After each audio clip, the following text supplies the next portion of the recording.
سلام، قراره که با هم روش بورتیک رو یاد بگیریم. بعد از اینکه لاکشنمون رو ریموو کردیم با پودر بچه رطوبت صدف ناخن رو از بین میبرم.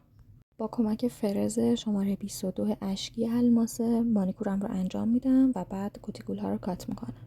بعد از زدن دیتاتور و پرایمر یه لایه خیلی نازک بیس کوتمون رو روی سطح ناخن اجرا میکنیم.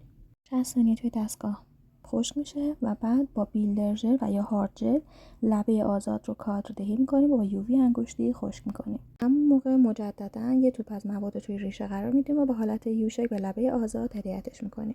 با قلم لاینر مواد رو روی صدف پخش میکنیم. یه سوهان کشی لبه آزاد و بافر روی سطح ناخن و بعد اجرای فرنچ. با قلم 3-0 فرنچمون رو با پینت ژل اجرا میکنیم و در نهایت تاپ. این روش یکی از سریع‌ترین روش‌ها برای اصلاح فرم و حجم سازی سطح ناخن‌های دفرم هستش. امیدوارم که آموزش براتون مفید باشه. موفق باشین.